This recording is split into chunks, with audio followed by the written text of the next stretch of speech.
מה לדעתך הציל את ישראל ב-7 באוקטובר? מה הציל את ישראל ב-7 באוקטובר? היה נס. היה נס. מעניין שפתחת עם זה, אני שמח שפתחת עם זה. צריך להבין שמה שטעמנו, וזו אמירה נוראית, אני אומר משהו ותוך כדי אני מסייג אותו באלף ואחד סייגים. מה שטעמנו ב7/10 היה רק חלק מהמזימה השלמה של האויבים שלנו, של איראן ושותפות אחרות, להשמיד את ישראל. בעצם היה פה מהלך שנועד להשמיד אותנו. להשמיד זה להשמיד. זה נשמע מוגזם, ואנשים תמיד במשך הרבה זמן אמרו, אתה מגזים. אגב, גם לפני המלחמה, כשעסקנו בלהזהיר את מי שרק אפשר היה מהדבר הזה, אנשים אמרו, לא יכול להיות שזה קיומי. אתה לא יכול להיות. ואני ניסיתי להסביר, ואחר כך, בדיעבד, גם אחרי שראיתי בעיניים ולמדנו מהפקת הלקחים והחומרים שמצאנו, את העומק ואת רמת הירידה לפרטים של האויב, המזימה הזאת הייתה מתוכננת למשעי, לפרטי פרטים, והתכוונו לזה חד משמעית. וזה לא קרה, כי כמו שאומרים באנגלית, סינואר jumped gun, הוא קפץ כאילו, איבד עשתונות או בחר, ומסיבותיו שלו קפץ לפני הזמן, ומכיוון שהוא קפץ לפני הזמן, הוא בעצם העביר את כל מסלול המלחמה והתוכנית הזדונית האיראנית למקום לא צפוי, שהאיראנים לא צפו ולא תכננו, ושכתוצאה ממנו אנחנו בעצם ניצלנו, כמו שאמרתי, בנס. מה שבלם את האויב החיזבאללאי מלבצע בדיוק את מה שעשה האויב החמאסי, עם כוחות רדואן שהיו מוכנים בצורה מושלמת לפעולה, מושלמת. זה לא היה אמן, זה לא היה מוסד, זה לא היה נתניהו ואקדח השירות שלו, שאם רק היו מהירים אותו בלילה, הוא בטח היה ניצב שם בבוקר על הגבול ויורה בהם בכדורי 9 מילימטר. וזה לא היה אף אחד, וגם לא כוחות צה"ל שהיו שם, כי לא היו שם. אלא איזשהו גורם אלום נסתר במציאות הפנימית של הנהגת חיזבאללה, שאני כיהודי מאמין, מאוד ברור לי שהוא לא אלום ולא נסתר, אלא הוא נקרא הקדוש ברוך הוא, שרצה שאנחנו נמשיך הלאה במסלול לכיוון התיקון והגאולה והגשמת הייעוד שלנו כעם, ולא ניכחד, כי יכולנו למצוא את עצמנו בבוקר 7/10, במציאות שלא חווינו כמותה מאז שהיינו נרדפים בגלות.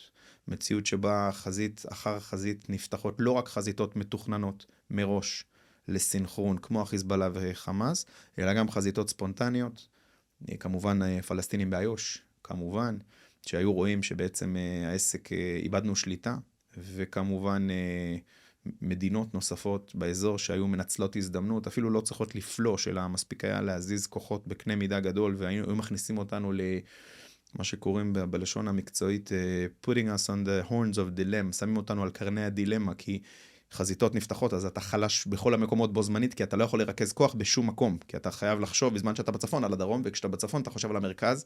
אגב, חווינו מעט מזה גם ברמה האישית כלוחם בלוטר. אני זוכר שעכשיו כבר אפשר לפרסם, בתחילת המלחמה, אחרי 2-3 בדרום, ושסיימנו שם את קרבות הטיהור והבלימה, בעצם בלימה ואז טיהור, פתאום הקפיצו אותנו הקפצה הזויה לקריה. מצאנו את עצמנו בקריה, לא אפרט יותר מדי, אבל הקפצה של מטורפת. אנחנו דוהרים עם נשקים שלופים מחוץ לחלון של הרכבים, על כביש אחד, ממתקן האדם לתל אביב, נכנסים לקריה. אחר כך אמרתי לחבר'ה, זה היה כמו הפרק ב-Call of Duty, אתה יודע, כשאתה עובר את השלבים במשחקי מחשב, אז יש את הפרק של, אז היה את הפרק של, הלוטר היו בקריה.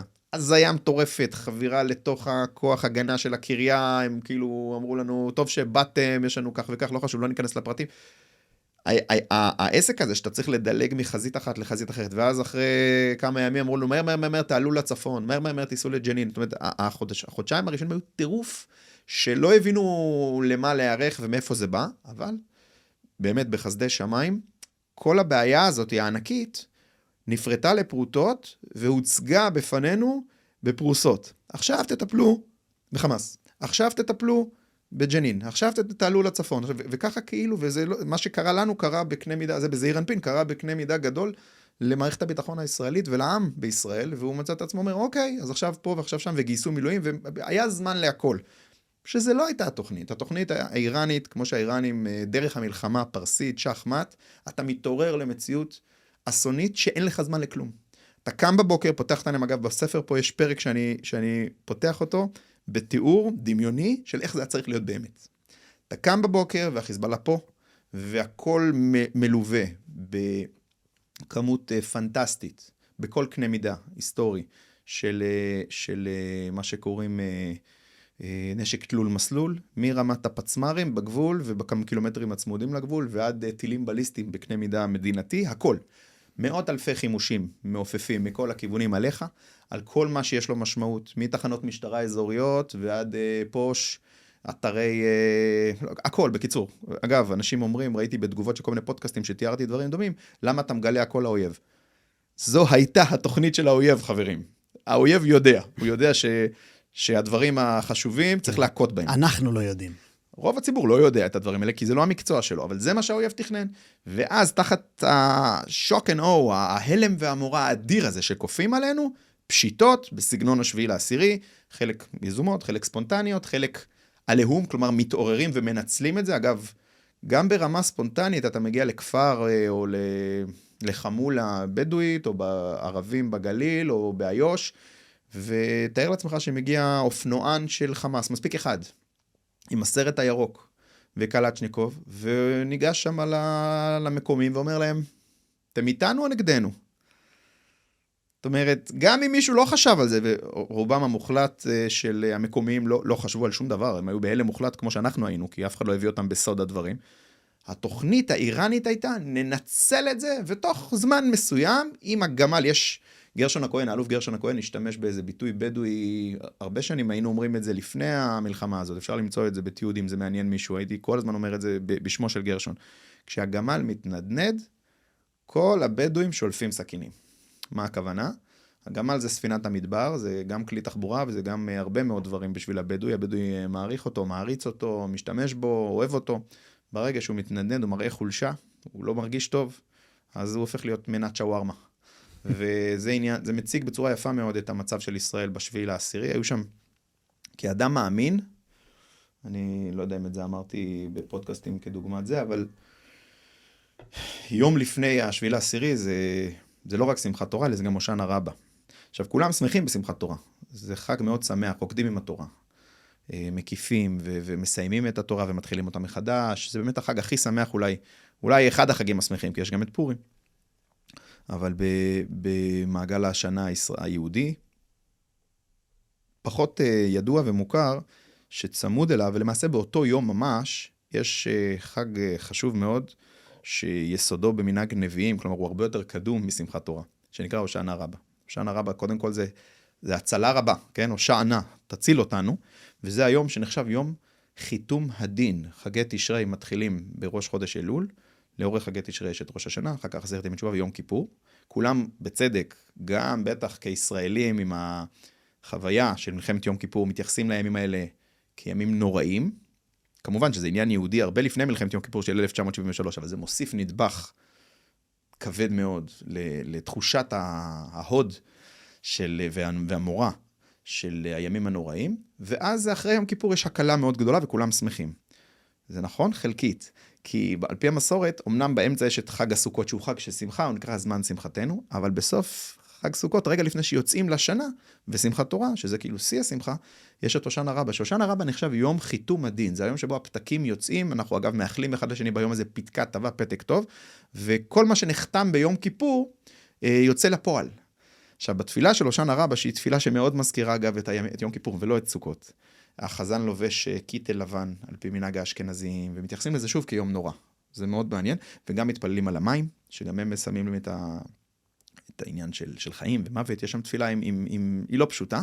אנחנו אומרים שם האשכנזים, הושענא, וההושענא היא תפילה שכולם מקיפים וצועקים, הושענא, מתפללים לקדוש ברוך הוא שיושיע אותנו מסדרה מאוד מאוד ארוכה של דברים, שקשורים רובם ככולם לעניינים חקלאיים, לעניינים של מים, מחסור במים ושפע כלכלי. אבל אחד ההושענות שהוא הושענא מאוד מוזר וסתום, זה הושענא ל3 שעות הושענא. אומרים את זה, הושענא ל3 שעות הושענא, והציבור חוזר על זה בכל רם. וזה תמיד עניין אותי, שנים, מה זה? ופעם שאלתי איזה הרב מרדכי אלון, והוא אמר לי שיש איזו מסורת לגבי העניין הזה, ואחר כך מצאתי שהרבי רב ישראל מרוז'ין, ואחר כך גם הרבי מבובוב, שהיה המשיך את דרכו, שניהם התבטאו בלשון אחת על העניין הזה, שלפני שיבוא משיח, יהיו 3 שעות איומות ונוראות, שהרבי מרוז'ין אמר פעם לחסידים שלו, שבזמן שלפני שיבוא משיח, יהיו 3 שעות כל כך נוראות, שלהאמין בארץ ישראל, בעם ישראל ובתורת ישראל, יהיה קשה כמו לטפס על קיר חלק. ככה הוא אמר. ואז שאלו אותו בבעלה, למה אתה אומר לנו את זה? ואז הוא אמר, כדי שתדעו ותהיו מוכנים. שכשיבוא הזמן, תהיו מוכנים שאין שום דבר, אין כלום. כאילו אתה מסתכל ימינה שמאלה, אתה אומר, במה אני אחזיק? במה אני אתפוס? לאן נלך ונבוא? אני מאמין שאלה 3 שעות, שמ-6:25 ל-9:30, שבהם גורלה של מדינת ישראל והעם היהודי, כי מה שקורה פה משפיע על כל העולם היהודי, היה ממש על מיטת הניתוח, ולא ידענו ולא הרגשנו. עכשיו, זה נפתח במכת אש מטורפת, הגדולה ביותר שספגה לא רק ישראל, אלא איזושהי מדינה ריבונית בעולם, מאז ומעולם, כי הייתי אומר, מלחמת העולם השנייה היה נפח אש גדול, זה נכון, אבל הוא לא רוכז בצורה כזאת. אני לא חושב שאי פעם מישהו חטף 6,500 רקטות וטילים בתוך 3 שעות. לא חושב. כאילו, למיטב ידיעתי, בדברי ימי ההיסטוריה, זה לא היה כך. זה היה רק חמאס. זה היה רק החלק של חמאס, כי חיזבאללה לא היה בלופ, איראן לא ידעה שלקחו לה את התוכנית וביצעו אותה.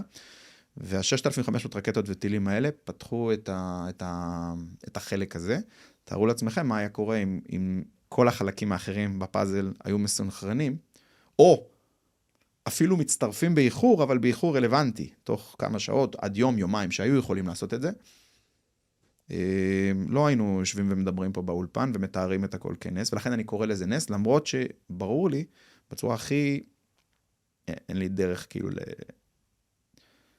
להסביר עד כמה, הכי לנגד העיניים, שזה דבר, להגיד נס על מה שקרה בשביל העשירי, ועל האחים והאחיות שלנו שנשחטו שם, זה דבר שקשה מאוד לשמוע, וקשה לי גם להגיד. אבל כיהודי מאמין, אני יודע שהמושג נס הוא מושג הרבה יותר מורכב, ממה שאנשים בדרך כלל מייחסים לו. רוב הישראלים והיהודים שומעים נס, ואסוציאטיבית עולה להם משהו שהם למדו בגן הילדים, שניסים זה דבר מתוק ופשוט, כמו בסיפורים, אתה יודע, היה לו בעיה, הלך לרבי, היה לו נס. המציאות היא הרבה יותר מורכבת, יש ניסים הרבה יותר כואבים, יש ניסים מורכבים ומרים, יש ניסים קשים מאוד. אדם חטף כדור לידך, והכדור נעצר במרחק כזה, מילימטרי, מעמוד השדרה הצווארי, ואתה בטוח שהוא מת, ואז מתברר בדיעבד, אחרי כמה חודשים, שהוא איתנו, שהוא חזר לעניינים, הוא אפילו מסוגל ללכת, ואפילו מסוגל לרוץ, ואפילו מסוגל לחזור לצוות שלו בימם. זה נס, אבל זה לא נס פשוט, וזה לא נס קל ומתוק, זה נס מר, זה נס מורכב, ולכן בעצם היה לה, ותשובה מאוד ארוכה לשאלה הקצרה והחדה שלך, מה שהציל אותנו בשביל העשירי היה נס.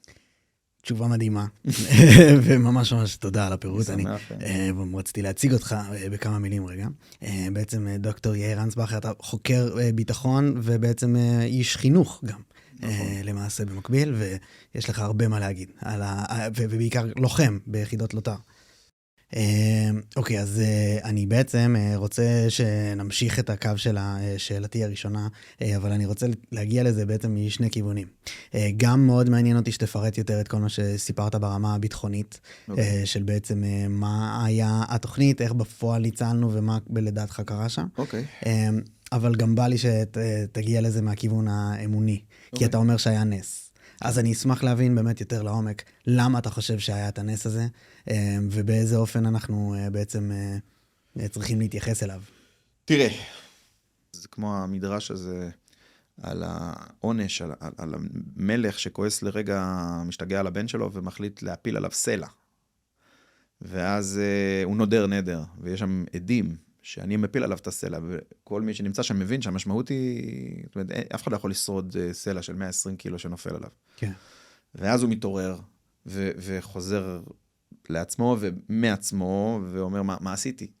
ואז הוא מביא את החכם, או הרב, לא חשוב, הצדיק, והוא מסביר לו את הבעיה, צריך להתיר את הנדר. והוא שואל אותו, מה בדיוק אמרת? הוא אומר, אני אמרתי שאני רוצה להפיל לבן שלי את הסלע הזה. אז הוא חושב, ואז הוא אומר, מה שנעשה זה שאנחנו נרסק ונטחן את הסלע הזה, לאין סוף פירורים קטנים, ואתה תפיל עליו את כל הסלע. את מה שאמרת, את מוצא שפתיך, אל תחלל, אתה אמרת משהו, אתה תעמוד בזה, אבל אתה תעמוד בזה באופן כזה, שמאפשר לבן שלך להמשיך להתקיים.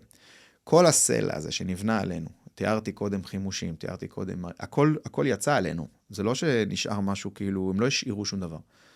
אם ניקח את החיזבאללה כדוגמה, יש בצל ענק, פשוט הם קילפו, או אנחנו קילפנו באיזשהו שלב גם, את השכבות של הבצל. הכל נפל עלינו, אבל שכבה אחרי שכבה. סתם דוגמה, בסדר? מה החיזבאללה עשה כשפרצה המלחמה מבחינתו?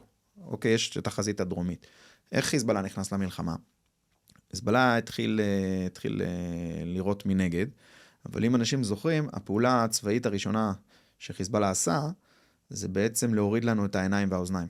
הוא פשוט פגע באמצעות טילי נ"ט וכל מיני חימושים, ירי צליפה מרחוק וירי כבד של מקלעים וכו'.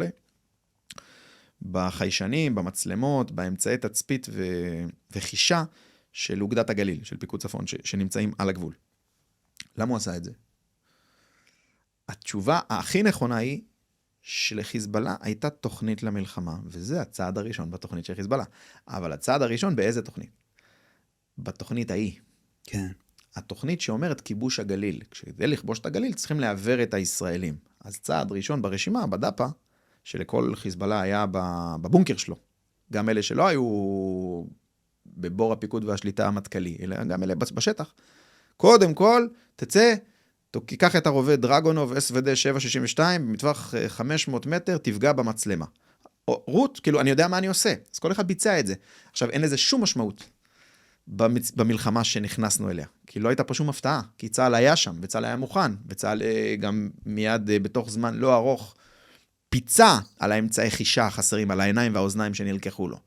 אבל זה מסביר לנו שחיזבאללה הוציא לפועל תוכנית מוכנה מראש בשיטת הבצל. אחר כך למשל, עוד תוכנית בצלית כזאת, שהתבצלה לנו מול העיניים, שהיא מראה את הנס, עיוורון לאמצעי חישה אוויריים, הבלונים, לא יודע אם אתה זוכר, היו בלונים, אמצעי תצפית ברום בינוני, שפיקוד צפון, שהצבא הרים באופן קבוע לתצפיות. פגעו בהם. לפעמים אפילו פגעו בהם באמצעות מל"טים. זאת אומרת, אוקיי, למה? כי עכשיו זה מה שאנחנו עושים. עכשיו הם עשו את הדבר הזה, כי זה מה שהיה מוכן מראש, זה לא שירת את התכלית האסטרטגית החדשה. הסיבה שהם לא עשו את זה, כי האויב שלנו, יש לו יתרונות וחשיבה מאוד חכמה ויצירתית, אבל יש לו גם חסרונות. אחד הדברים שיש לישראלים, ואין לישראלים, ובדיוק ההפך אצל האויב, זה הם אלופים בלהוציא לפועל תוכנית מוכנה מראש, ככה גם היה במלחמת יום כיפור, כל חייל מצרי הכי פשוט ידע בדיוק מה הוא צריך לעשות, כי הראש שלהם הוא יותר פשוט. הם אנשים יותר פשוטים, ולכן התוכנית מגיעה מלמעלה בצורה היררכית, כמו פירמידה, עד לחייל הפשוט. קח משות, תשוט בתעלה. קח RPG, תירה, קח לאוויר, תשרוף. כל אחד עושה את התפקיד שלו, והוא מוכשר לדבר הזה. תשנה את התוכנית. תשנה את התוכנית, תגיד, לא, הם נכנסים לבלבול. ראיתי את זה דרך אגב בעיניי, בקרב באורים, מחנה אורים, מול חוליה של חמאס, ראינו אחר כך את הגופרואים שלהם, ואיבדנו אותם, ניתחנו אותם, ראינו שהם נתקלו, אני אפילו לא יודע אם זה היה חיילים, או כיתת כוננות, או מישהו שהגיע, אני לא בדיוק יודע במי הם נתקלו ראשונים, ברגע שהם לא היו בתוך התוכנית, הם התחילו להתבלבל, וכולם מחפשים את המפקד שלהם. הם היו 10 בסך הכל, אבל כולם רצים בכל מקום כמו ברווזים, כאילו איפה אמא? אמא אבזה. כי התוכנית צריכה להיות לפי תוכנית. עכשיו, ברגע שלקחת להם, הוצאת אותם מאיזון עם התוכנית המקורית שלהם, ואגב, זו צריכה להיות הגישה הישראלית, המנצחת הכללית מול האויב. תמיד תוציא אותו מאיזון, תמיד תוביל, תמיד תיזום, תמיד יצירתי, ואז אתה מטריף מלשון, גם מטריף את השכל, אבל גם מלשון לטרוף, כמו שטורפים ביצה, את המערכת. איך נלחמים בטרור? לא נותנים לטרור, זה כמו מרבץ של חיידקים. אתה לא נותן לו שקט, אתה לא נותן לו משהו צריך חמצן ומזון, כי אז הוא מתפתח. אתה כל הזמן מייצר ערבוב, זה נקרא חיכוך. כל הזמן מחכך, נותן לו מכה. מה? נותן לו עוד מכה. יוצא. נותן לו להתארגן, מכה אותו שוב. אתה כל הזמן משחק איתו, ואז הוא עסוק בלהגיב, ולא לשבת בשקט שנים, ולתכנן 7/10, שזה מה שקרה בעזה, וזה גם מה שקרה בלבנון. בלבנון אמרתי, היה נס, תכננו שם 7/10, שאנחנו, אם זה היה קורה, רק כדי שהצופים שלנו יבינו על מה אני מדבר, המאזינים, אם חיזבאללה היה יוצא, תוכנית רדואן הייתה יוצאת, אף אחד לא היה זוכר מהיום הזה את חמאס. כן. תבין מה אני אומר? וואו. אף אחד לא היה חושב בהיסטוריה, אם היה מי שישאר לרשום את ההיסטוריה, לא היה זוכר את חמאס. עכשיו, וואו. כן. עכשיו, אני אומר את זה בצורה פשוטה, כי לא, אנשים זה... לא יודעים מה זה חיזבאללה, כי זה לא פגע בנו, אז אנשים אומרים, חיזבאללה. עכשיו, בימים אלו כבר יש אנשים שמזלזלים, שלא לדבר על מערכת התעמולה שמפעילים עלינו, שאומרים, כן, בשלטון, כן, לליכוד וזה, שאומרים לנו, קראנו אותם. זהו. מי זה חיזבאללה? מה זה חיזבאללה? מה הם הכינו? עכשיו, אני לא מפחיד. אני מזכיר לכל המילואימניקים שצופים בנו, וכל אלה שהיו בבית וראו את מה ששודר, גם דובר צה"ל שידר, את כמויות הנשק ואת איכות הנשק, שהאחים שלנו מצאו, הלוחמים, במרחק 0 מהגבול. כמויות עצומות, אנשים היו בהלם, אנשים שזה התפקיד שלהם, שזה המקצוע שלהם, היו בהלם מרמת ההכנה ורמת האיכות של הנשק. זה חיזבאללה. עכשיו, חיזבאללה גם יותר מיומן, יותר ממושמע. חיזבאללה לא היה הולך למקום של כל מיני רשעות ברברית בסגנון מה שחמאס עשה. זה לא מקצועי. זה לא טנדר. הם מבצעים משימות, סוגרים את הגליל, כובשים את הגליל, ולא היית משחרר את הגליל. הגליל זה רכסים, היו מעלים חוליות קורנטים, חוליות נ"ט, חוליות נ"מ. אגב, גם לחמאס היו חוליות נ"מ. אחת מהסיבות שחיל האוויר ברום נמוך חטף, וגם מסוק נפל לנו בעזה, זאת אומרת בעוטף עזה, וגם חיל האוויר ככה נזהר שם, זה שהיו שם טילי נ"מ לחוליות חמאס. אותו דבר כמובן פי כמה חיזבאללה. היה מאוד קשה להוציא, אם בכלל היינו מצליחים להוציא את חיזבאללה מהאחיזה שלו בערי הגליל. לא פשוט. אירוע כבד מאוד, אירוע קשה. כל זה נמנע.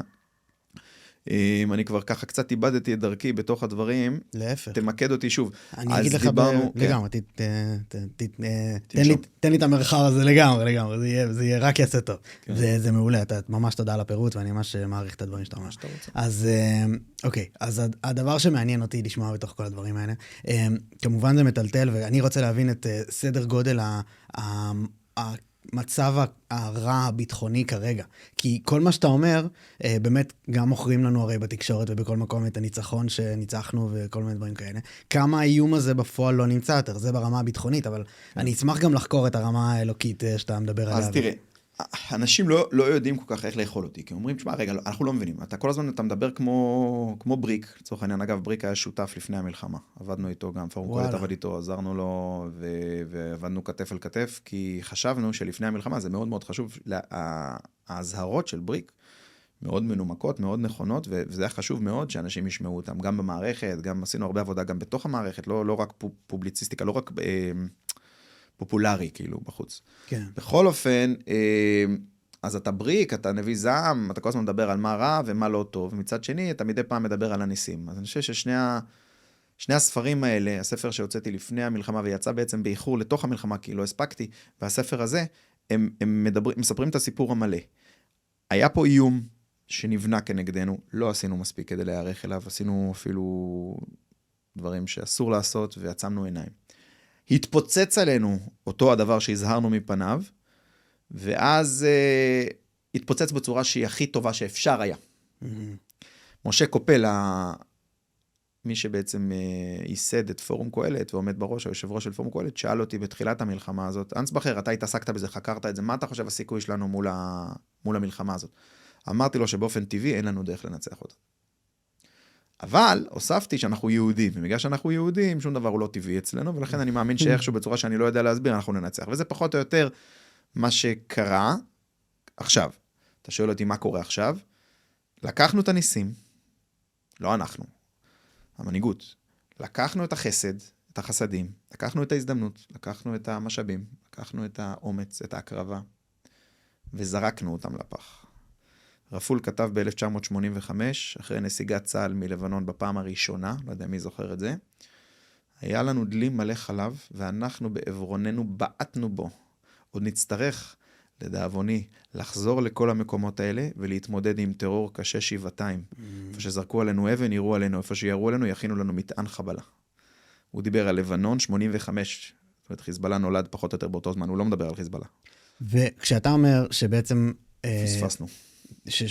כן, אבל שבעצם היה, מה שהיה, הוא היה הדרך הכי טובה שבה זה יכול היה לקרות. האם זה אומר שכרגע האיום הוסר? לא, האיום כרגע עומד בתוקפו כגבורתו, כמו שקוראים לזה בחסידות, ולמעשה הוא קיבל תדלוק תודעתי גדול, כתוצאה מהשביעי לעשירי, וכתוצאה מהתגובה הישראלית, אני מיד אסביר וינמק, ולכן כל טרוריסט או מוסלמי קיצוני בעולם חושב במונחים כאלה, ויש מושג של חקיינות, אז אתה יודע, כמו שדיברנו פה על פודקאסטים מצליחים, ואיך אחרים רואים מודל ומאמצים אותו, אין סיבה לחשוב שהאויב לא מנסה לפתח מודלים דומים, ומכיוון שהאויבים שלנו לא, הם רק ישנים צהריים, הם לא הלכו לשום מקום. ומכיוון שאנחנו פספסנו הזדמנויות אסטרטגיות להסיר את האיומים האלה, גם בצפון, גם בדרום, גם באיו"ש, גם בעצם כרגע לפחות, ברגעים אלו ממש, מה שנקרא מול איראן, אז אין שום מניעה שהם ינסו שוב, ולזה יש משמעויות מאוד כבדות כמובן. אז משהו שמעסיק אותי, וגם הרבה מהמאזינים אולי בעקבות זה, ביחד איתי בזה, זה עניין איפה לחיות, והאם אנחנו בטוחים, והאם אנחנו בסכנה ממשית ביום-יום שלנו. אז אני אגיד ככה. כן. אנחנו בסכנה. ומי שיגיד לך שלא, הוא שקרן, או הוא תעמולן. אבל אני רוצה גם לקחת אותנו לשלב הבא. גם לתת תקווה, גם לתת אופטימיות, גם לקרוא לבירור תודעתי של כל אחד עם עצמו, וגם להסביר מה חסר, למה לא עשינו את מה שהיינו צריכים לעשות, למרות שזה הדבר המתבקש, למרות שהעולם בעצמו רצה שנעשה את זה. בנבחי נפשו הוא לא הבין למה לא עשינו את זה, כולל אמריקה ידידתנו הקרובה, שלא הבינה למה לא ניצלנו הזדמנות, למרות שההזדמנות לא דווקא על דלתנו, אלא אתה יודע, ממש רק צריך, שמו לנו כפית מזהב בפה, ואמרו, נו. כן. כן, תפתחו עליהם את שערי הגיהנום, וכל הדברים האלה. התשובה היא קשורה במושג, שאני חושב שזו הזדמנות טובה ללבן אותו פה ביחד, שמשתמשים בו הרבה, אבל מבינים אותו מעט, והמושג הזה נקרא משיחיות. אוקיי. יש פה, על הספר שמתי את הפאץ', שגם אחר כך הפך להיות איזה נושא, נקרא לזה כאילו במחלוקת, שהרמטכ"ל הקודם, הרצי, שאפילו זה היה זמיר, או שניהם, שלפו אותו מאיזה כתף, זה תג כתף הרי, של מילואימניק, אל תסתובב עם זה וכו', זה עלה לכותרות, כי הדרג הלוחם בקנה מידה אדיר, הסתובב עם הפאצ'ים האלה. מה זה משיחיות, מה זה משיח, ולמה הביטוי הזה וההבנה העמוקה שלו, זה המפתח לשאלה ששאלת, שהיא שאלה שאני מניח שאנשים רבים שואלים אותה, מה העתיד שלנו פה, האם אנחנו צריכים להתחיל לחשוב חלילה על לעזוב, שזה מחשבה שהיא מחשבה שכיהודי מאמין וכציוני וכישראלי גאה, אני דוחה אותה מכל וכל כמובן, בשעת נפש, אבל אני ער למציאות שלה, אני ער למציאות הלא פשוטה שאנחנו נמצאים בה, לכן אני צריך להתמודד איתה. אז אני אומר ככה, שאלת השאלות שמרחפת מעל כל המלחמה הזאת, וזה אגב הבעיה האמיתית של נתניהו. באמת, אני לא יודע, עכשיו קטר, לא קטר, סוכן קטרי, לא סוכן קטרי, בוא ניתן לו קרדיט ונגיד שהוא ישראלי, כן, פטריוט. כן, פטריוט, אוהב העם והארץ, והוא רוצה את טובת ישראל. בוא ניתן לו את הקרדיט הזה, אני לא בטוח שמגיע לו, אבל אני כרגע, לא, אני גם ברמה האישית, אני מאוד כועס עליו, זה לא משנה מה מניע אותו. כן. אבל בוא ניתן לו את הקרדיט הזה. בחור צעיר שלצערי הרב, אני לא זוכר את שמו, אבל ראוי מאוד שאנחנו גם נמצא את השם שלו, וגם אם יש לך אחר כך התייחסויות למטה, נשים את הלינק לפודקאסט שלו. בחור צעיר, בחור חכם, נראה לי בחור ישיבה, כאילו דתי, עשה ניתוח אופי של נתניהו שמאוד מצא חן בעיניי, כי הוא לא הולך לקונספירציות מטורפות מדי, עדיין מסביר את הבעיה. העניין הוא משיחיות. מה זה משיחי? ולמה נתניהו הוא האנטי-משיחי המובהק? אז תראי, כשאתה התחלת את עולם הפודקאסטים, אני מניח, היה לך איזשהו חזון. החזון שלך תיאר מציאות שהיא דומה אולי למה שקורה עכשיו, ואולי אפילו עוד יותר רחוקה. אולי בחזון הרחוק שלך אתה עושה פודקאסטים בינלאומיים, ואני לא יודע מה. מדהים? כבר עכשיו יש לך הישגים יפים מאוד בתחום הזה. אבל זה לא מה שהיה כשפתחת את זה בבית שלך, אני לא יודע, אני מניח שהציוד הלך והשתכלל, פה אני רואה ציוד ברמה מאוד גבוהה. דווקא הפוך. דווקא הפוך. יפה. הפער הזה, הפער הזה בין מה שרצית, מה שדמיינת, שאגב הניע אותך לפעולה, זאת אומרת, זה חשוב, לבין המקום האמיתי, הריאלי, הפיזי, המציאותי, הוא מה שבעצם אנחנו מדברים עליו, שנקרא משיחיות. משיחיות, אנשים נוטים לצייר אותה כאוסף של מזוקנים, נוצצי עיניים, מטורפים, שחושבים שתכף יבוא אלוהים מהשמיים על ענן, ויפתור את כל הבעיות ויעלים את כל הערבים, ולכן אנחנו לא צריכים את העולם, לא את דרכי העולם, כלומר את האופן שבו צריך להתנהל פה בעולם, לא את אמריקה, לא חימושים, ואנחנו לא צריכים אף אחד. אני זוכר היטב את מוני מושונוב, ביהודים באים, אגב זה חוזר, זה שזור החוט הזה של הזלזול המוחלט ברעיון הזה, האמוני, המשיחי, החזוני, ביהודים באים. אגב, אני לא אומר את זה בכעס, הרבה אנשים כועסים על היהודים באים, או כועסים על זה, אני חושב שזה עניין של ברור. אני אוהב אהבה מאוד גדולה את היהודים באים, זה גם מצחיק אותי בהרבה מקרים, למרות שהם מאוד בוטים ויש להם בוטות גם מינית כזאת, אבל כן. אני סולח להם על זה, כי אני רואה בהם ישראלי אותנטי. בעצם זה שהישראלי האותנטי הזה, מוני מושונו וכל היתר החברים שם עוסקים כל הזמן בתנ"ך, וגם עכשיו אתה, כן, עוסק איתי, זה מעניין אותך, ואתה אומר לי, בוא נדבר יהדות וכו'. אני רואה בזה, בראייה מאוד פשוטה, את מה שלצערי, יש מי שמנסה לטשטש, אנחנו לא שונים, ואנחנו לא, בעומק שלנו, אנחנו כולנו יהודים טובים, ויהודים שמחפשים את הקשר ליהדות ולאלוהים. מאוד.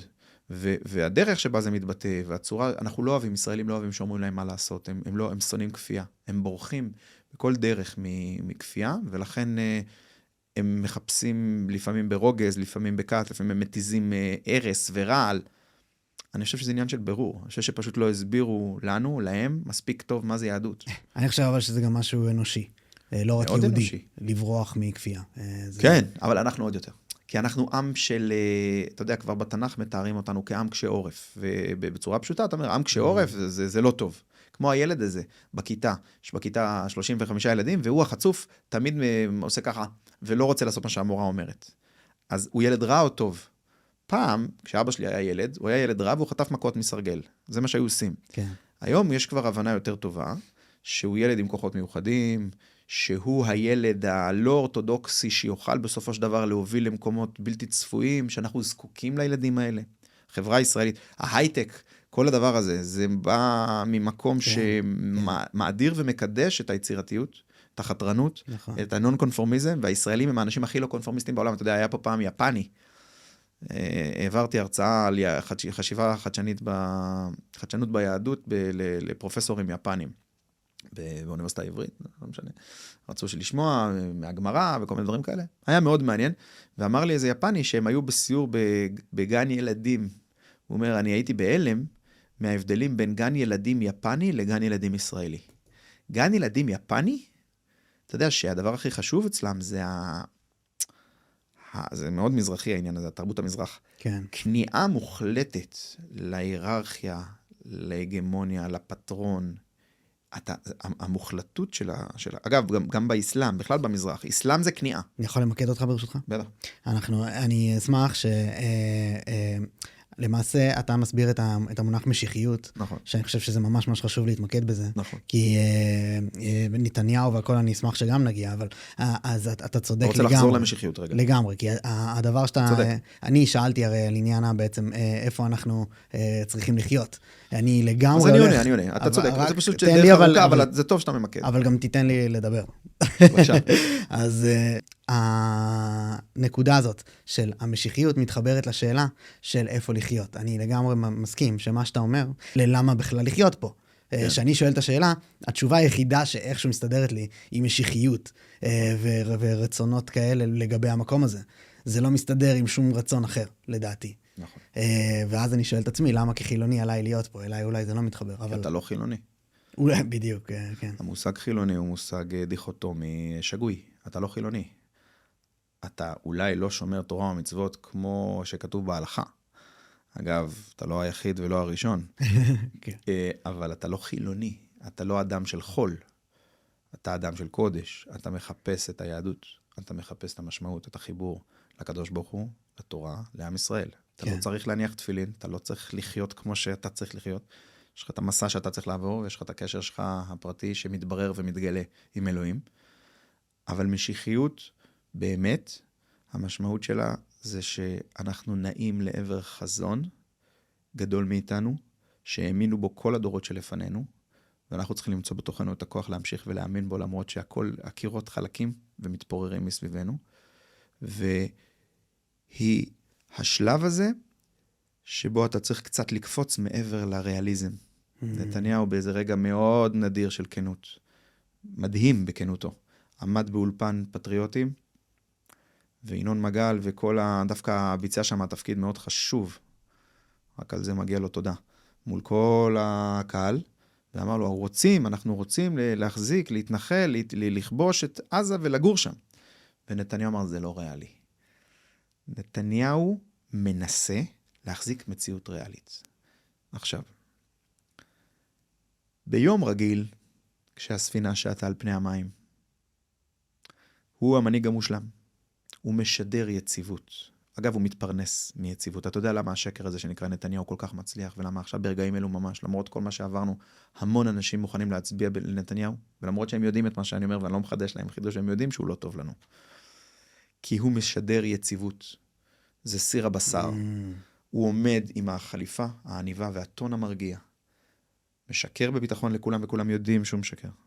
אין אחד שחושב שהוא לא משקר. אבל הוא נותן לך אשליה שהכל בסדר, ואתה צריך את זה כמו סם. כי המציאות כל כך מפחידה, שאף אחד לא רוצה להתעורר. זה המטריקס בצורה מושלמת, מובהקת. משרה ביטחון. המטריקס, אתה זוכר את המטריקס? יש שם את הבחור הזה שבוגד בהם. כן. למה? הוא אומר שזה... למה הוא בוגד בהם? כי הוא רוצה לחזור לתקופה... לשקר. השקר נעים. כן. הוא רוצה להמשיך בשקר, והוא יודע שזה שקר. ניאו לא מוכן לזה. הוא רוצה להעיר את כולם. אבל אנשים רוצים את השקר. עכשיו, נתניהו תמיד פותח או משלב בנאומים שלו משפט מדהים. ישראל חזקה. ישראל חזקה. זה כמו איזה מין מנטרה כזאת. למה זה כל כך חשוב ישראל חזקה? הכל בסדר. כל מה שהם אומרים זה... אז למה לדעתך הדיון סביב משיחיות כזה... כי לפעמים כשהים לא רגוע, כשהים סוער והגלים מתרגשים, וזה כל אדם שאי פעם היה בים, גם מישהו שהוא איש יבשה, אכבר יבשה כמוני יודע, הקפטן צריך לקבל החלטות חזקות ומהירות ודרמטיות. הוא לא יכול להגיד, חברים, בוא נרגיע. אין להרגיע. מהר, לקפל את התורן, לקפל מפרסים, אולי לא את התורן, אבל להוריד מפרסים, להרים עוגן, כולם לשמאל, כולם לימין, לזרוק חביות. אנחנו בסערה. אם אנחנו נהיה רגועים ושנתי בנתי, הספינה תטבע. ובאה המציאות שנקראת השביעי לעשירי. כי אתה עצמת העיניים נתניהו במשך 20 שנה. ונתת לזה להתקרב ולהתקרב ולהתקרב, וכל הזמן אמרת לעצמך ולאנשים, נרחיק את זה, נעלים את זה, עם כסף, עם שקט, נמצא דרך. זה לא אמיתי. בוא לא נתעורר. כי להתעורר זה דבר מפחיד, וזה דבר יקר, וזה דבר שצריך לשלם עליו במזומן, לא איך זה נקרא? זה לא תרשום לי, בתשלומים, בהקפה. כן. פתאום מתעוררים, ועכשיו הוא מנסה להרדים אותנו, וזה כבר סכנת נפשות. תעבוד מהר, תעבוד נחרץ, תעבוד חזק. אני מבין את החיבור בין נתניהו לדיון על משיחיות. אבל... הוא אנטי משיחי, הוא מפחד פחד מוות, דרך אגב, משני המשיחויות. אני מבין. הוא מפחד מהמשיחות החילונית-שמאלנית, שאגב לא מאפיינת בעיניי בשלב הזה כמעט אף אחד, אבל היא עדיין קיימת בשיח, בשוליים השמאלי. הרוב העם ישראל לא שם בכלל, לא משנה חילוני, שמאלני, תל אביבי, זה לא משנה, הוא כבר לא שם.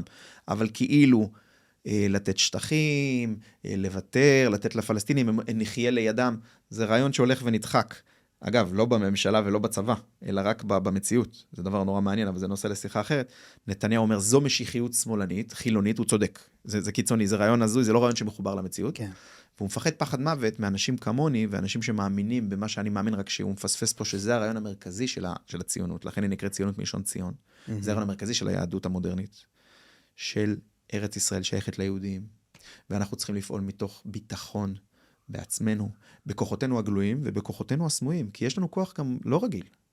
כשמטוסי חיל האוויר ממריאים למבצע עם כלבי באיראן, נתניהו משקשק, ובצדק, זה קבלת החלטות אמיצה מאוד, לקחת את הנכס האסטרטגי הכי חשוב של ישראל, חיל האוויר, ולשלוח אותו 2,000 קילומטר רחוק רחוק אל מעבר להרי החושך, הוא לא יודע מה יקרה. הוא מפחד פחד מוות שהתמונות שאנחנו נראה כולנו בבוקר של למחרת, זה טובי בחורינו נגררים ברחובות של טהרן ונתלים בכיכר הפלסטין, והוא צודק, הפחד שלו מוצדק, כולם שקשקים והביצים שכולם רועדות כמו שאומרים. אבל אתה יודע מה קורה? 12 ימים אחר כך, טייס אחד שלנו לא נשרט, לא איבדנו למעט כלי טייס בלתי מאויש אחד, שום בורג, מערכת פרוצדורה טכנו-מבצעית, שאי אפשר לתאר אותה, את המורכבות שלה, שכוללת לוחמים שכוחות מיוחדים, ישראלים, על אדמת איראן, שכוללת מוסד, שכוללת אין ספור רכיבים נעים, תדלוקים, חושך, כל מה שיבושים במערכות שלנו, הכל פועל בשלמות שאין למצוא לה תקדים בדברי ההיסטוריה, נקודה. מי שיבוא אליי עם מקרה בוחן דומה, אני אכנס בו, אני רוצה, נעשה דיבייט. אין דבר כזה. אין, לא היה, לא יהיה, לא היה. זה שלמות שהיא לא מהעולם. אז בא הקדוש ברוך הוא, ואומר, חברים, תקשיבו שנייה, בניתם מדינה לתפארת, בניתם חיל אוויר, אני גאה בכם. פה אני נכנס בחרדים. אני אומר לחרדים, מה אתם חושבים? שכל הדבר הזה שאתם רואים מסביבכם, זה במקרה? הקדוש ברוך הוא לא היה מעורב בפלא האדיר הזה שסבא שלי ניצול שואה, הוא הגיע לפה ככה אוד מוצל מאש, ומטוסים F-15 ו-F-35 עוברים מעל אושוויץ, זה מקרה? לא הקדוש ברוך הוא עשה את זה? אז אתם חסרי אמונה, הקדוש ברוך הוא עשה את זה. זה ניסים חדשים. הספר שלי עוסק בניסים אסטרטגיים. איך אפשר בתוך הטבע לראות את הנס? הטבע של הקדוש ברוך הוא היום זה לא קריאת ים סוף. למרות שיש מי שמסביר גם את קריאת ים סוף ככה. זה שבתוך ה-F-15, בתוך ה-F-35, בתוך המערכת ההנחיה של ה-GPS, באה ברכה ופוגעת בול בפוני של אבו בבו. מי שמבין משהו בחיסולים יודע כמה זה מסובך. כן. חיסלנו פה אנשים על ימין לשמאל, כאילו זה דבר שבכל יום אנשים באוטובוס, אני נוסע, אנשים אומרים, מה עם ההוא? למה לא הורדנו אותו? כאילו, אתה יודע, כאילו בוא נלך נזמין אוכל בוולט, למה זה לא הגיע?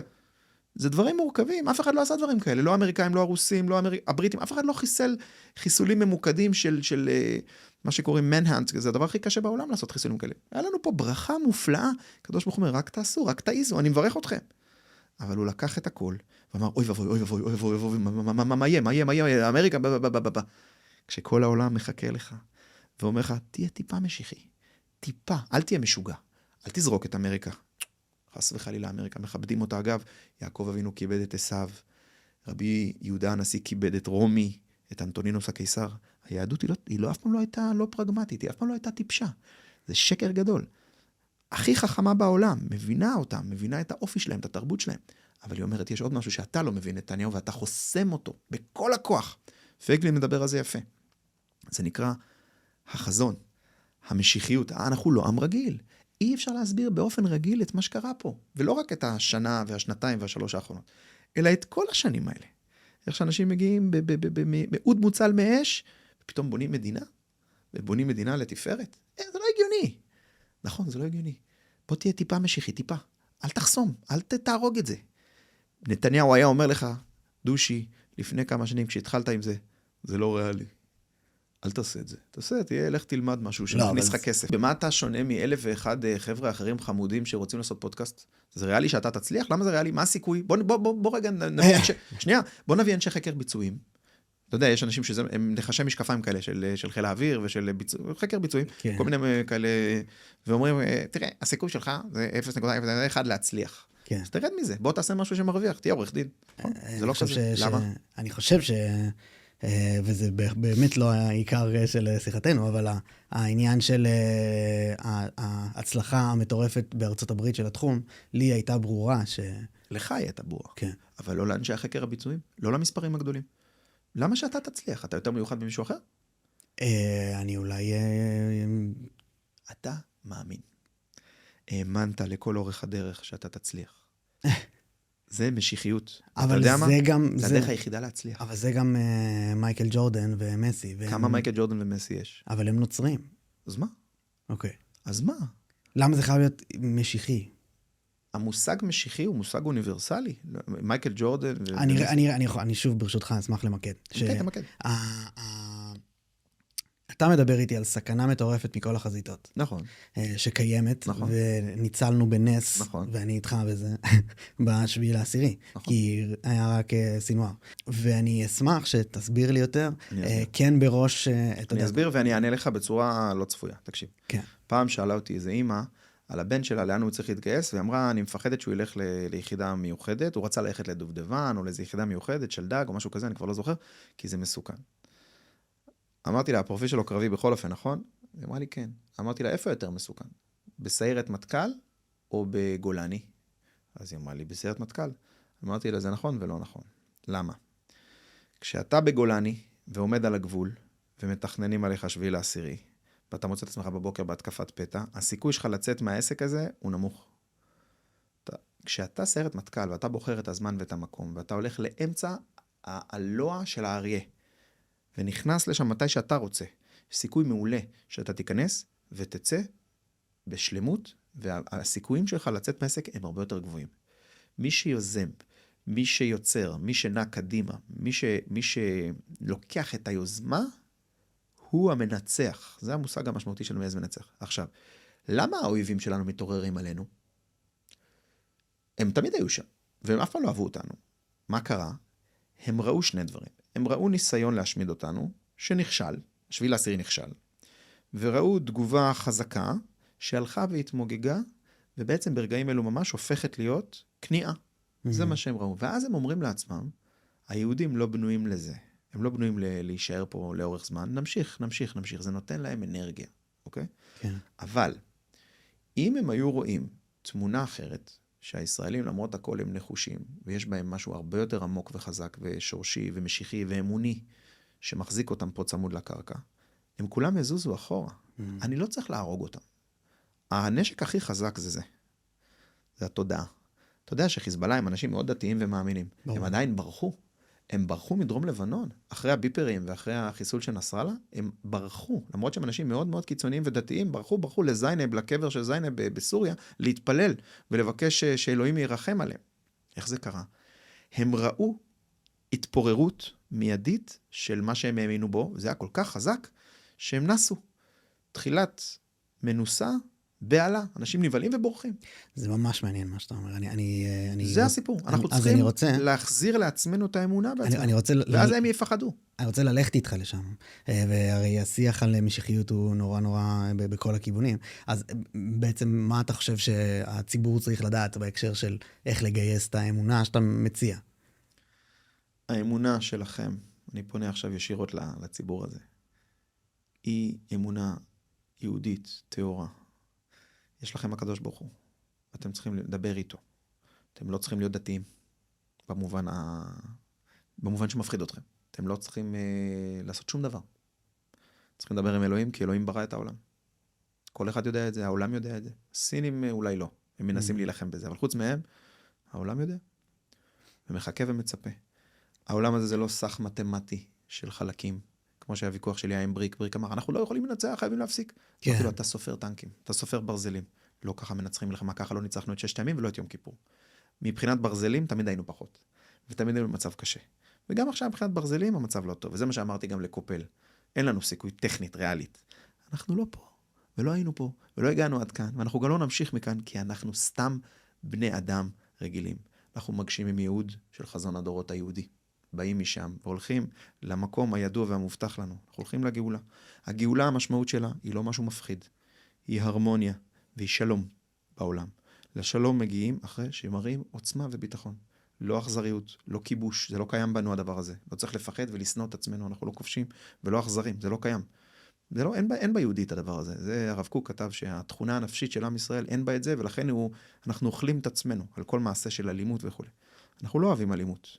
אבל אנחנו צריכים להבין שכדי שנעבור לשלב הבא, אנחנו צריכים להתקומם במובן הפנימי, התקומה, הנפשי, ולהגיד, לא ריאלי. לא ריאלי ולא במקרה, וזה לא משנה. נדרש מאיתנו עכשיו, נדרשת קפיצה. קפיצה, הגענו לים סוף, כולם עמדו בהלם מוחלט, למרות, דרך אגב, זה דבר מעניין. למרות שיצאנו ממצרים, והיינו שם במצרים שנה שלמה, ראינו ניסים, מכת דם ומכת חושך, זה כולם ראו. מגיעים לים סוף, זה התנ"ך מעיד, זה לא, אתה יודע, זה סיפור, התנ"ך אומר כאילו, מספר את הפדיחות שלו. הוא אומר, וכל עם ישראל עומד על הים, ונבהל, הוא אומר, מה עושים? צריך לקפוץ למים. צריך להאמין, תודה. צריך לקפוץ ולהאמין, שאנחנו נעשה את שלנו, ואלוהים לא עזב אותנו, הוא יעשה את שלו. אם הוא היה רוצה להשמיד אותנו, כבר היה לו מלא הזדמנויות. אנחנו לא הולכים לשום מקום, דניאל היקר. זו המדינה שלנו, זו הארץ שלנו, זו היהדות שלנו. האויב שלנו מבין את זה. האויב שלנו עמוק בליבו, מעריך את זה. יש לי גם דוגמאות למכביר, אני לא יודע אם עכשיו נפתח את זה, אבל החמאס יודע טוב מאוד מה המשמעות של יהודי דתי, לכן הוא נלחץ מזה כשאנחנו מגלים את הנקודה הפנימית המשיחית. לא צריך לפחד ממשיחיות. צריך להבין שלכן אנחנו פה, אם לא היינו משיחים, אם בן גוריון, שהשתמש במונח משיחי, לא היה עושה את זה. אם אבותינו לא היו משיחיים, אם אבא שלך, סבא שלך, סבא שלי, הם לא היו באים לפה. כן. אנחנו פה לא בגלל שזה נכון מתמטית. אמרת פשוט כיבוש, גירוש והתיישבות, ושזה אפשרי. כן. תרחיב פשוט את זה, זה בהחלט מרתק. לא, זה פשוט, תראה, זה הבטחה שהבטיחו בעצם לציבור. והלוחמים נלחמו וראו את זה מול העיניים שלהם. ואני חושב שזה התשובה הנכונה גם לעם ישראל ולדור הזה, שהוא דור שהקריב ומסר נפש בצורה שחסרת תקדים. מאז מלחמת השחרור לא היה כזה מאמץ אדיר לאומי של כולנו. מאמץ לאומי זה כולם, זה נשים, זה ילדים, זה משק, זה אבא שהולך למילואים וחוזר ורואה חברים שלו נהרגים ופצועים ומשאבים אינסופיים. אתה לא יכול, זה עוד דבר שבגללו אני מאוד כועס, אולי זה הסיבה שאני הכי כועס עליו על נתניהו. אתה לא יכול לקחת את זה, להבטיח כל הזמן ניצחון מוחלט בלי להתבייש, ואז לתת את אותו דבר שהיה קודם, להכניס את הפלסטינים ולתת להם מדינה שזה, הוא יכול להשתמש בפילברים, וכל מיני מומחים כאלה קשקשנים מטעם עצמם, שיסבירו לנו למה זה בסדר, וזה לא כתוב קטר, כן כתוב חמאס, זה לא חמאס שהיה בשביל העשירי, זה חמאס אחר. בסדר, תמונה הגדולה, זה מה שקורה שם. אתה חייב לקחת את זה, את עזה, להפוך אותה למשל או לשנינה, פעם אחת בשביל הדור, ולפתוח שם חוף נובה, ולפתוח שם ולתת שם לאנשים לגור על הים, כמו שמגיע להם, ואת האדמה הזאת שרבתה את דם לוחמנו, אתה צריך לגאול ולהפוך אותה לאדמה הישראלית, נקייה ופורחת ומשגשגת. אגב, היא גם הייתה פעם כזאת, לפני שאנחנו במו ידינו עקרנו משם את האחים והאחיות שלנו, ונתנו את זה לעזתים. אני מזכיר לכולם, כאילו כבר היה. זה לא שאתה צריך להמציא משהו שלא היה, היה. חשבנו שאם אנחנו ניתן להם, אז הם יבנו שם את הגן עדן של המזרח התיכון, הם בנו את הגיהנום, והגיהנום מתפרץ. זה עובדות פשוטות. אתה אומר אבל שזה אפשרי פיזית. ברור שזה אפשרי, הכל עניין של החלטה. תראה, העולם מלא בתופעות. אנשים תמיד אומרים, איזה מדינה תקבל אותם? איזה מדינה תקבל 1.5 מיליון פליטים אוקראינים? איזה מדינה תקבל, אני לא יודע כמה מיליונים פליטים סורים? איזה מדינה... העולם מלא פליטים. אף אחד לא הלך וביקש רישיון, אף אחד לא ביקש... עושים את זה, מבינים את זה, עכשיו מבינים את זה. אתה צריך, דיברנו לפני השיחה שלנו במטבחון שם, על הנושא של מנהיגות. אמרתי לך שאחד הדרכים, זה מושג שאפשר לדבר עליו בלי סוף, אבל אחד הדברים שאני חושב שמייצגים מנהיגות, זה לסלול דרך במקום שאין דרך. כי ללכת בדרך, בין אם זה שביל ובין אם זה אוטוסטרדה עם 6 מסלולים, שבה הלכו הרבה לפניך, זה בסדר, זה חשוב, לפעמים זה גם מועיל. דרכים זה דבר חשוב. אבל כשאתה סולל דרך במקום שאין דרך, כשאתה מקבל החלטה ופועל, המציאות מכבדת את זה וזזה, וזה המקום של מנהיג. עכשיו, נתניהו, חלק מהאנטי-משיחיות שתיארתי קודם, זה שהוא מפחד פחד מוות מלסלול דרכים חדשות, והוא כל הזמן מנסה לבדוק אם זה בסדר. אל תשאל אם זה בסדר. הבריטים, האמריקאים, הסינים, הרוסים, אתה לא תקבל תשובה. מועצת השלום החדשה בארץ נהדרת, צחקו על זה יפה, שיושב שם הטורקי והקטרי, ולידו ג'פר, ולידו פרדי קרוגר. אתה לא תקבל מהם אישור לשום דבר. ואם אתה תביא אותם, אתה תקבל רק עוד מהחובבי ציון האלה, שאומרים לך כבר מאז שנוסדת פה כמדינה, שאין לך שום לגיטימציה להתקיים כאן, ושאתה כובש ושאתה רוצח. אתה צריך לעשות את מה שטוב לעם היהודי, ומה שטוב לעם ישראל. עכשיו, אתה חשבת כל השנים ששקט יענה את הכל, יתברר שזה מביא סכנה. שב הספינה במים סוערים, תקבל החלטה, ואם לא, תפנה את מקומך, אין בעיה. אתה לא מתאים, לא בנוי לזה, זוז הצידה מהר. זוז הצידה מהר. כי אנחנו חייבים לקחת את עזה, ולהראות לכל העולם מה קורה למי שפוגע במדינת ישראל הריבונית בשנת 2023, 4, 5, 6. לא יכול להיות. לא נשאיר אבן על אבן, ולא נשאיר עזתי אחד שם. אגב, אם הוא ישאיר, יבוא מנהיג אחר ויעשה את זה. אתה חושב שנתניהו זה לא השותף לארץ ישראל שאתה בעצם רואה? איך אתה מגיע למסקנה הזאת? אני שואל. ברור. ברור, כן. לא, אני ציני. ברור שהוא לא שותף לזה. נתניהו זה הניסיון לשמור. האם יש מישהו שכן? אני חושב שכרגע יש דור של ניצחון, ויש בתוכו ומתוכו אנשים שהתבלטו במלחמה הזאת. כן. זה היה מקרה בוחן מספיק ארוך וממושך כדי לנסות לגלות אנשים. אז קודם כל זה. ויש לך פה דמויות שחשוב שהם ייכנסו להנהגה. אני ברמה האישית מאוד מעריך ואף מעריץ את עופר וינטר. אני חושב שהוא יש לו את היכולת הזאת, והוא גם משלב בצורה יפה בין אמונה יוקדת והבנה מה התפקיד של עם ישראל פה בדור הזה, בעת הזאת. מצד שני, הוא אדם שעבר את כל שנותיו הבוגרות, 30 ומשהו, 35 שנים, לא רק בצבא, אלא גם בצמרת מערכת הביטחון הישראלית, והיה יועץ ומזכיר צבאי של 4 שרי ביטחון, ביבי ובנט וגנץ וליברמן, ככה שהוא מכיר את ה... אי אפשר להגיד שהוא מנותק, אתה יודע, ולא רק זה, אלא שבעצם הוא קיבל את הגושפנקה במשך הרבה מאוד שנים, עד תפקיד של מפקד אוגדה 98, ואחר כך מזכיר צבאי של אותם אנשים, כן. מהמערכת שהוא איש מעשי מאוד. ולכן יש לו את שתי העולמות. אגב, אני חושב שהציונות הדתית, רק ממנה תוכל לבוא ההנהגה של המדינה. רק היא תוכל לבשר את הבשורה הזאת. אתה מחשיב את עצמך כחלק מהתנועה הזאת? כן. כן. כי הסתובבתי במלחמה עם 2 פאצ'ים, כשכבר הסתובבתי. אחד זה היה דגל המשיח, שמייצג את כל מה שדיברנו עליו, ו2 זה היה דגל מדינת ישראל. ואמרתי שאנחנו צריכים את שני הדברים האלה, אנחנו חייבים, וזה הציונות הדתית. כי החרדים כרגע לפחות, שוב, כהשקפה, כמו שהם קוראים לזה, הם מגנים על הדגל של התורה. הרב קוק דיבר על זה שיש מחנות, הם המחנה שעוסק בתורה. זה מה שמעניין אותם, עולם התורה, כמו שקוראים לזה, העסקנים החרדים, אני מאוד לא אוהב את הביטוי הזה, כי זה... אז אתה לא מעולם התורה, אז אתה לא מעניין אותי. כן. אין דבר כזה עולם התורה, אגב. היהדות היא התורה, היא נושאת את התורה. אתה והשיחה הזאת זה תורה. אז זה ההשקפה שלהם, יש להם תפקיד בעולם. החילונים, שוב, אי אפשר להגיד חילונים, כי זה עולם שלם, אבל יש שם לאומיות, ויש שם ליברליות, הומניות, תרבות, דברים מאוד חשובים. הרב קוק משבח את זה, ואומר שאי אפשר בלי זה. ועם ישראל הוא עם שמגיע עם השפעה תרבותית מכל העולם. לא יודע מאיפה הסבא והסבתא שלך הגיעו. מעורב מאוד, אבל פולין, טורקיה, יוון. הם הביאו עולם שלם פנימה. אתה מייצג את כל היופי הזה. ואסור לקחת את זה, זה חלק מאיתנו. זה חלק ממה שאנחנו. כן.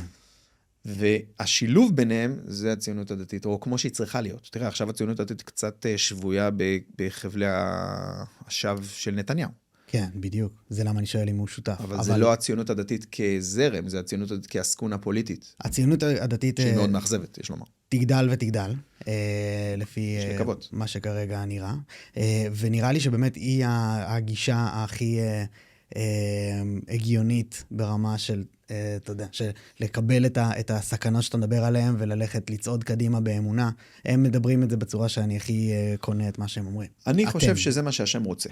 עכשיו תראה, יש תופעה מעניינת שאפשר רגע לדקור אותה. לפעמים אנשים חוזרים בתשובה. ואז כשהוא חוזר בתשובה, אגב, אביתר בנאי גם הוציא איזו תוכנית עכשיו, איזו סדרה אח שלי, עוד לא צפיתי בה. אומרים שזה נהדר. מדהים. אומרים שזה נהדר. אז הוא מתאר שם, שהצעדים הראשונים שלו בעולם התשובה, זה שהוא הלך למקום הכי כאילו משהו תפס דתי. אני לא ראיתי את זה, אני אומר את זה בשם אח שלי יוחאי, שסיפר לי, הוא מאוד אוהב את אביתר, והוא תיאר לי את הסיפור, את הפרק הזה, שהוא הולך לאיזה מקום סופר סופר סופר חרדי, במובן הכי מובהק, ומנתק את עצמו מהעולם, לא מופיע, והרב שאומר לו, בלי מוזיקה, ואתה צריך להיות כאילו עמוק עמוק בתוך... זה לא מה שהשם רוצה. אנשים כשהם חוזרים בתשובה, אומרים, אני אלך להיות הכי חרדי. סבבה. סבבה והכל, מה שנקרא. לא, לתוהו ברא לשבט יצרה, אלוהים ברא עולם מגוון, יפה, ענק, מפואר, משוכלל, יצירה. תורה אמיתית, וזה אומר הבעל שם טוב הקדוש מצד אחד, שהוא איש הסוד הגדול. מצד שני, באמת הציונות הדתית שהיא מעשית, היא לגלות ולזהות את הקדוש ברוך הוא, בכל פרט במציאות. עבודת השם, זה עבודת הבירורים. אני מנצל ספר, או סרט, או משהו שראיתי, ואני אומר, הנה, כמה יפה השם. למוקי יש איזה שיר כזה, שהוא אומר, הוא מדבר עם אלוהים, אני לא מפחד ממך, כל כך רוצה לפגוש אותך, ואז הוא אומר, אתה הבריאה. זה נפלא, זה הלל, זה תהילים. הוא מזהה את הקדוש ברוך הוא בכל דבר. זו יהדות, וזו אמונה אמיתית. מה אתה מתחבא בדלת אמות של ההלכה, תמיד? יש סדרה שנקראת המזח, שהיא בעצם גם סרט. ראית? לא. תראה, ממש מעולה.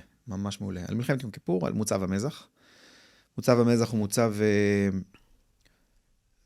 אנשי מוצב המזח הם אנשים חסרי מזל, קמים בבוקר מלחמת יום כיפור, למעשה ליתר דיוק בשעה צהריים, ולהרעשה ארטילרית אדירה.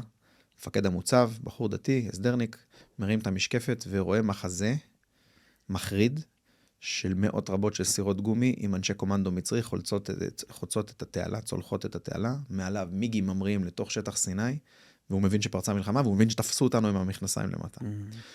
תמונה זהה, רואה קרוב משפחה שלי, מנחם אנסבכר, במוצב תל סאקי ברמת הגולן. יש עוד קשר ששמעתי ממנחם פעם על בין המוצבים.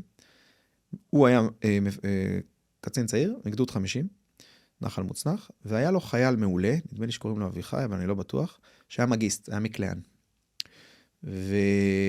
ומנחם אמר לו ערב יום כיפור, תשמע, צריכים לשלוח לתעלה לוחמים לתגבור, ואני רוצה שאתה תרד לשם.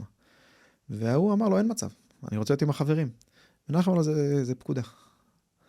או שהייתה הגרלה, אבל הוא מצא את עצמו, עוזב את החברים בתל סאקי בגולן, ומוצא את עצמו שם במוצב.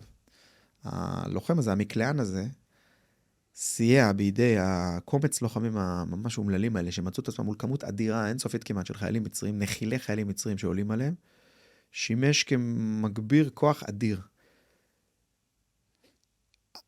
החבר'ה האלה הדפו שוב ושוב התקפות של מצרים, עד שכבר קלו כל הקיצים, והם נכנעו, הם בחרו להיכנע, וככה הם שרדו והם חיים עד היום.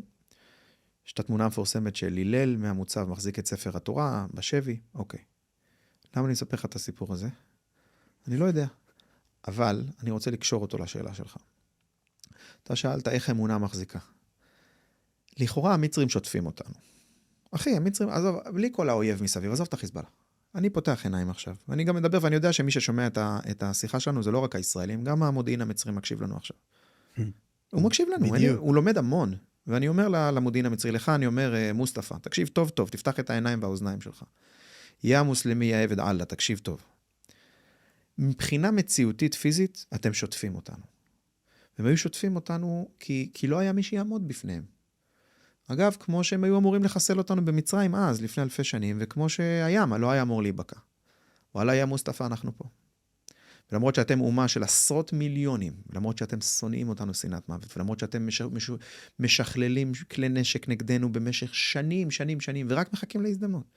ויש לכם צבא אדיר, עם כמויות הטנקים הכי גדולות בעולם. שוב, אני הולך להיות בריק לרגע.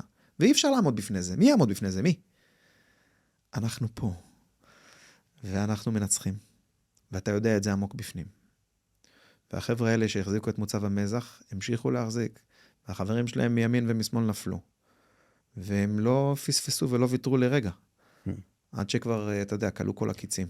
ונתנו לנו, לכולנו, את היכולת להמשיך ולהתקיים. ולכן אני אומר, הגבורה היהודית הזאת, שהיא מעל להסבר, זה משהו שהוא לגמרי משיחי, והוא מנצח. וזה הרבה יותר חזק מהטנקים. זה הרבה יותר גדול ממטוסים. אני לא אמרתי לרגע, לכל אלה שמצקצקים בלשון שלא צריך טנקים ומטוסים. בואו נעשה טריוויה, מי מבין יותר בטנקים ומטוסים. אני אשמח לשחק איתכם את המשחק הזה, בכיף, בשמחה. בואו נדבר. אבל, בתוך הטנק, איך היה סיסמת חיל השריון? האדם שבטנק ינצח. ואני מוסיף עוד קומה, שיגידו לך כל הלוחמים הגיבורים האלה, שהיו בתוך הטנקים, לאורך כל המלחמה בעזה.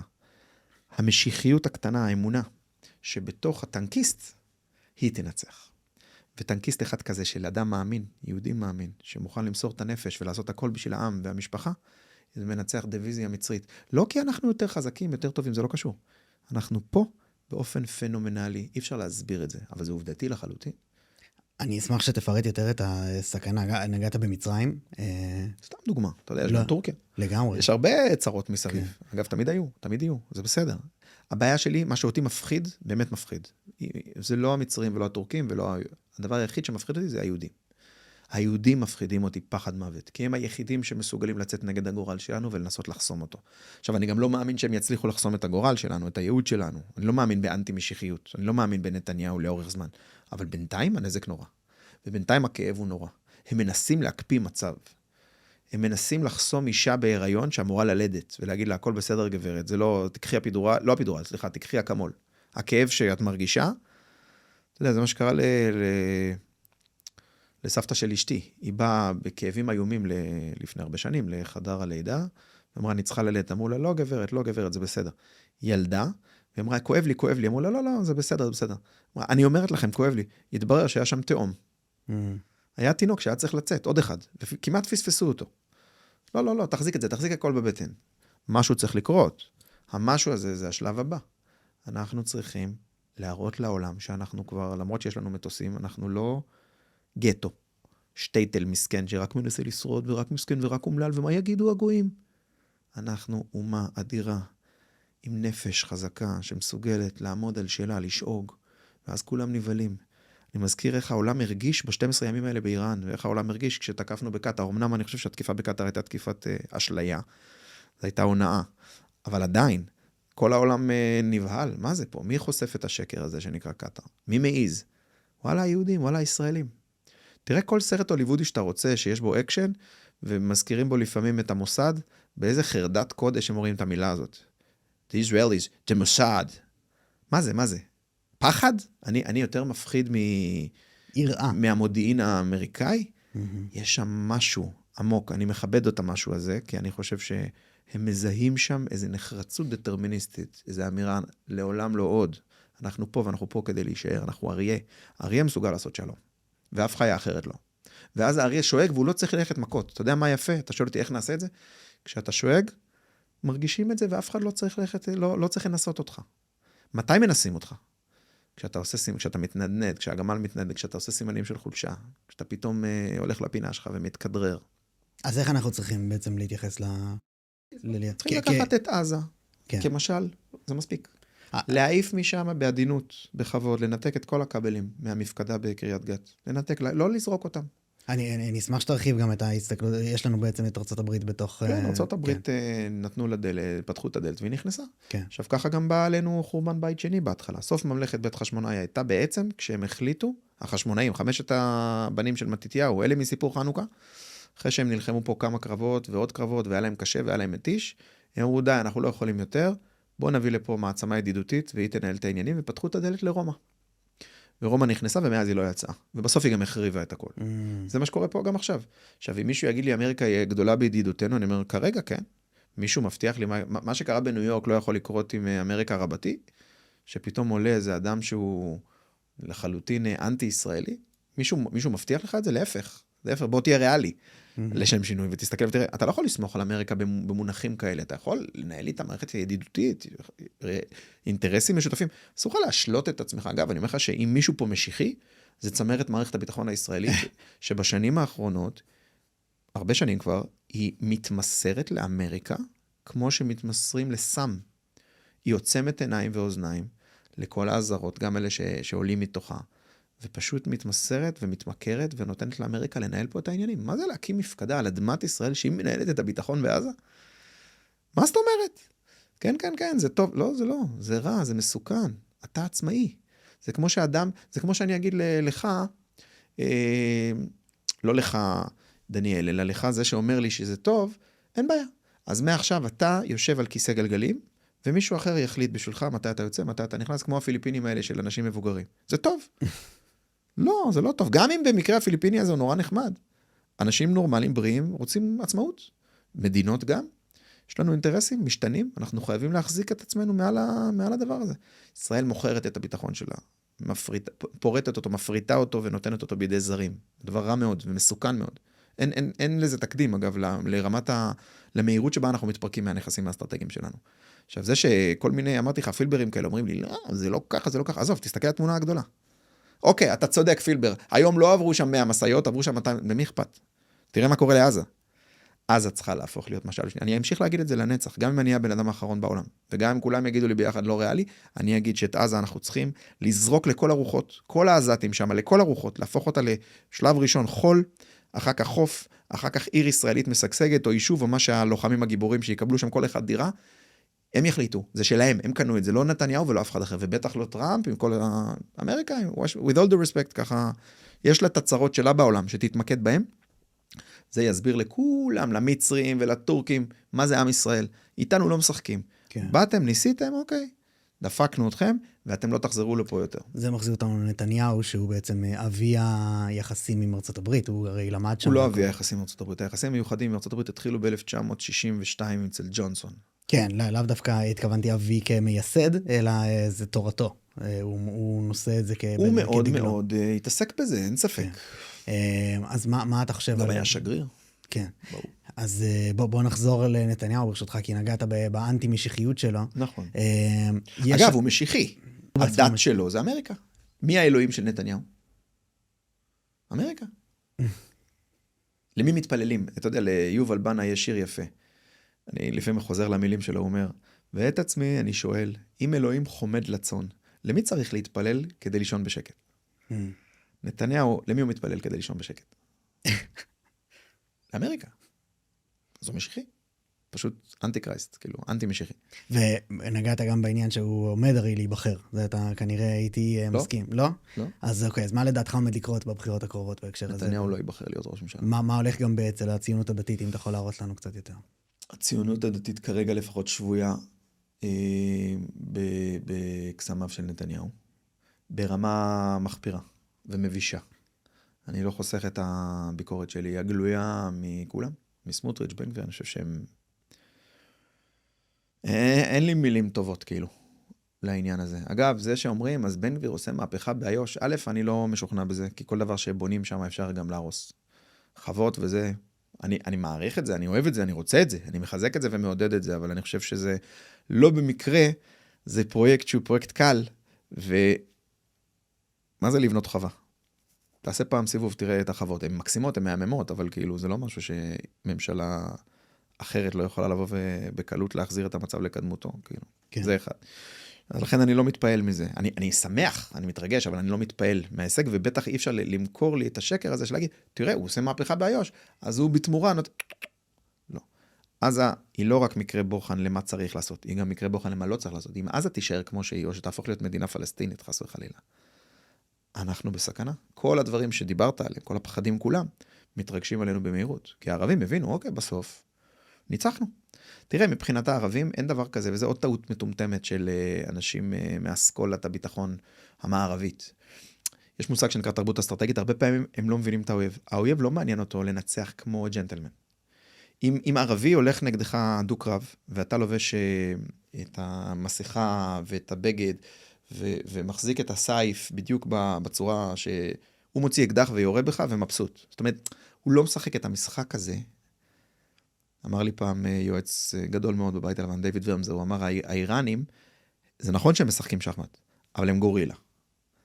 כלומר, הגורילה ברגע שהמהלך לא מוצא חן בעיניה, היא נותנת ביתה לשולחן, ונותנת לך ביתה ושוברת את החלון ויוצאת מהדלת. כלומר, הכללים לא מעניינים, הניצחון מעניין. ולכן, לא חשוב עכשיו איזה לחצים הופעלו מבפנים, מבחוץ. אם הם ינצחו בעזה, הם יגידו לעצמם, היהודים הפסידו, וזו ההזדמנות שלנו. ואז אנחנו עומדים בפני סכנות מאוד גדולות, שרק נגענו בהן. כן, ופוליטית, אתה חושב נתניהו זה בלוף. אני עושה בימים האלה כל מה שאני יכול, כדי להסביר לאנשים, להעיר אותם. חבר'ה, זה בלוף. לכן גם התפרצתי לאולפן של הפטריוטים, כדי להגיד להם, זה שקר, אל תאמינו לזה. זה נשמע טוב, זה נעים, זה סם נהדר. הוא קטלני, אנחנו בדרך למקום לא טוב. ואני לא רואה שחורות, כי אמרתי לכם גם על הניסים, יש ניסים. אני לא מזלזל בטוב, יש טוב. אבל עכשיו זה רגע שבו העם מצופה.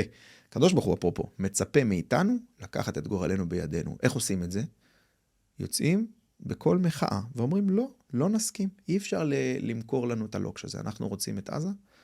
מחר, לא יודע מתי זה יוצא הפודקאסט הזה, אבל ביום חמישי של השבוע שבו אנחנו מקליטים, זאת אומרת מחר לפי הזמן שלנו, תהיה הפגנה גדולה בחץ שחור, מצפון לעזה, של תנועת נחלה. אני גם קורא לכולם, מן הסתם זה לא יקרה, אבל כאילו פה במעגל הזה, אבל בעולם, בזמן שלנו אני קורא לכולם לבוא, ואני מקווה שזה יהיה התחלה של הקוממיות הזאת. לא בשביל זה שפכנו את הדם.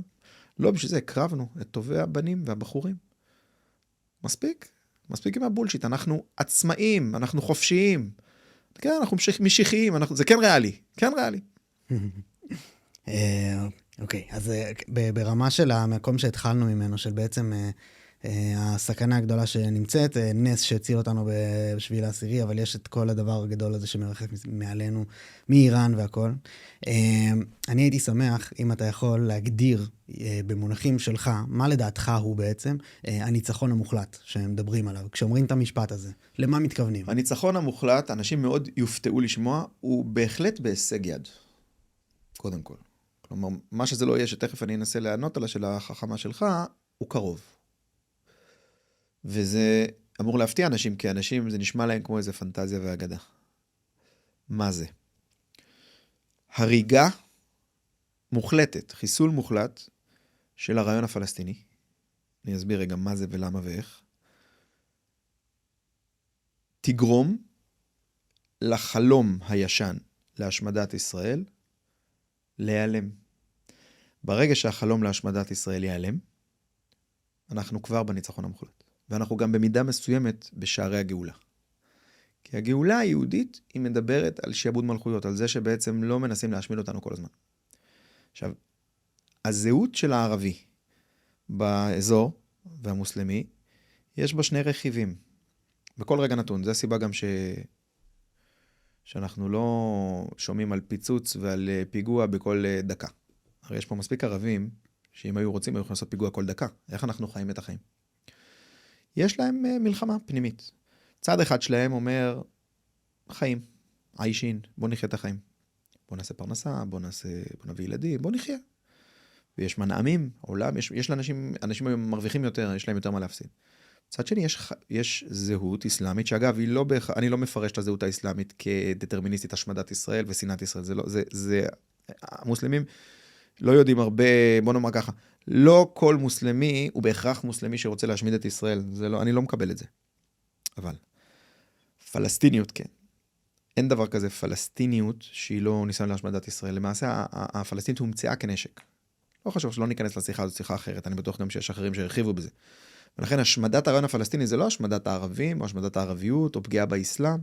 הערבי הוא ערבי, מוסלמי הוא מוסלמי, והם יכולים לחיות כאן בכיף, וחיים כאן בכיף, ואנחנו נמשיך לחיות כאן בכיף, כתף אל כתף, ואני מאמין שעם הזמן, כשהרעיון הזה יתקיים, הכל יהיה בסדר. אין שום בעיה עם זה.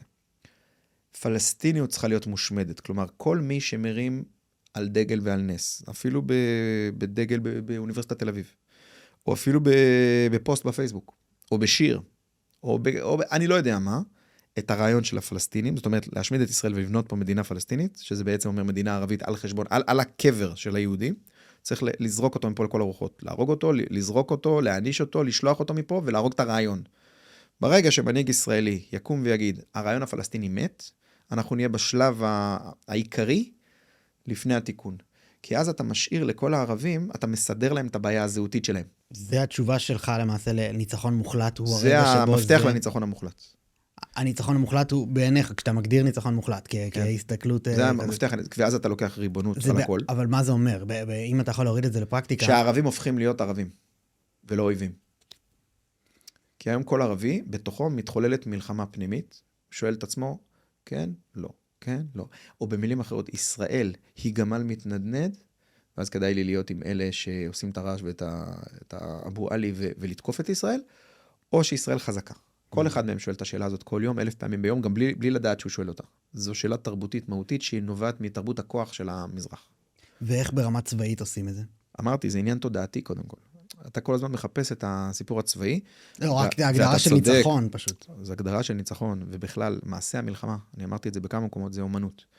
וחלק גדול מהעניין, זה האפקט התודעתי. זאת אומרת, פעם בצבא דיברו על תמונות ניצחון. אני לא מאמין בלצלם תמונת ניצחון אם אין ניצחון. אין דבר כזה. אתה לא יכול להמציא. אבל כשיש ניצחון ואתה מסביר אותו, אז אתה מקבל תמונת ניצחון.